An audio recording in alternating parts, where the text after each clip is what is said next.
शहर से दूर छोटा सा एक गांव था। वहां पर एक आदमी पहाड़ पर पत्थर तोड़ने का काम करता था। उसको अपनी जिंदगी से कोई भी गिला शिकवा नहीं था।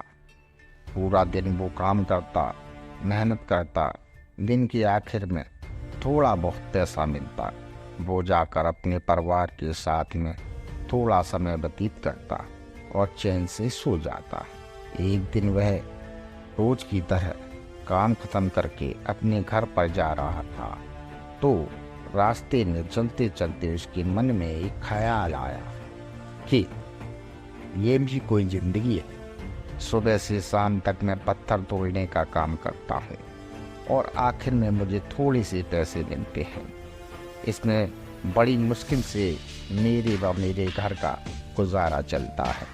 काश कुछ ऐसा हो जाए, कहीं से कोई ऐसी शक्ति मिल जाए, जो भी मैं चाहता हूँ वह सच हो जाए।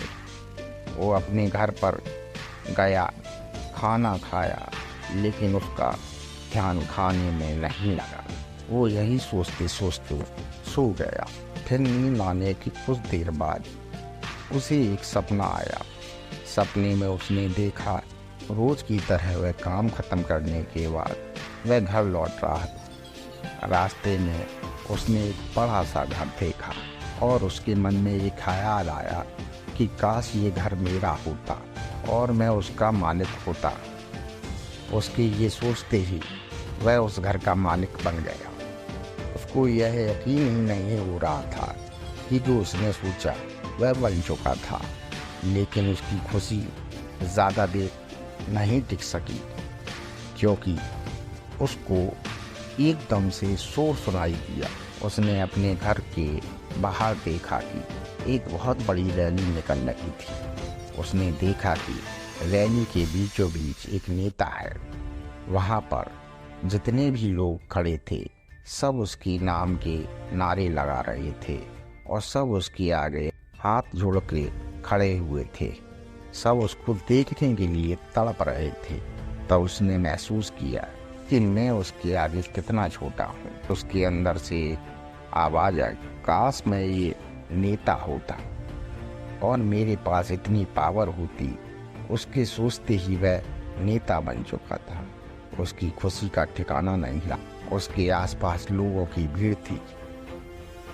सब उसे देखने के लिए तड़प रहे थे, लेकिन तभी उसकी खुशी ज्यादा देर तक नहीं टिकी।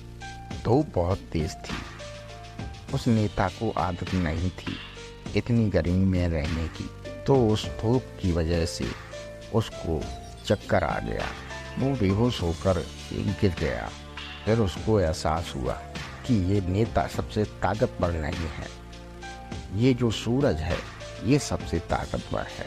और उसके मन में आया, काश मैं ये सूरज होता तो मेरे आगे कोई नहीं टिक पाता। और उसका इतना सोचने की देरी थी और वह सूरज बन गया और वह खुशी से पागल हो गया, क्योंकि पूरी दुनिया को रोशन कर रहा था और कोई भी उसकी रोशनी को रोक सके। लेकिन उसकी ये खुशी भी ज़्यादा देर नहीं रह सकी। वह सूरज को देख ही रहा था, तभी एक घना बादल आया और सूरज को ढक दिया। पत्थर तोड़ने वाला व्यक्ति ने सोचा, यह बादल ही सबसे बड़ा है जो पूरे सूरज को ढक दिया। वह व्यक्ति बादल को देख ही रहा था कि एक हवा का एक झोंका आया और बादल को दूर लेकर चला गया। पत्थर तोड़ने वाला व्यक्ति देखता रह गया, यह क्या हो रहा है। हवा का झोंका बादल को उड़ा के चला गया। हमें तो हवा बनना चाहिए, क्योंकि हवा से ताकतवर कोई नहीं है। यह बात वह पत्थर तोड़ने वाला व्यक्ति सोच ही रहा था कि एक हवा पहाड़ से टकराई और हवा ने अपनी दिशा मोड़ दी। पहाड़ टस से मस नहीं हुआ, यानी पहाड़ में दम है। उसने सोचा, हमें तो पहाड़ बनना है। अभी उसने देखा एक व्यक्ति आ रहा है और अपने हथौड़े से उस पत्थर को टुकड़े टुकड़े कर रहा है। यह क्या हो रहा है। इतना बड़ा पहाड़ जो हवा के विशाल झोंके रास्ता बदलने के लिए मजबूर कर दिया, टस से मस नहीं हुआ। उसे एक छोटा सा व्यक्ति तोड़ रहा है।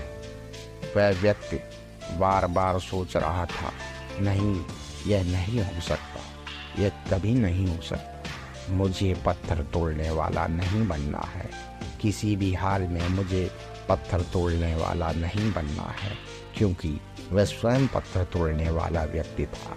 तभी उसकी आंखें खुल गईं। फिर उसने सोचा, मैं जो हूँ, जिस हाल में हूँ, मैं ठीक हूँ, यानी सबसे बड़ा मैं हूँ जो इस पहाड़ को तोड़ रहा हूँ।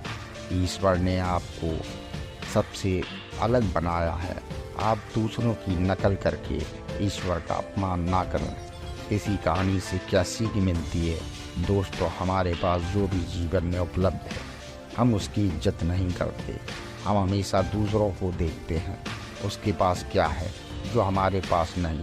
इसी चक्कर में हम असंतुष्ट और दीनहीन भावना महसूस करते हैं। यदि आपको जीवन में आगे बढ़ना है तो अपने आप को हमेशा आशावादी बनाए रखें।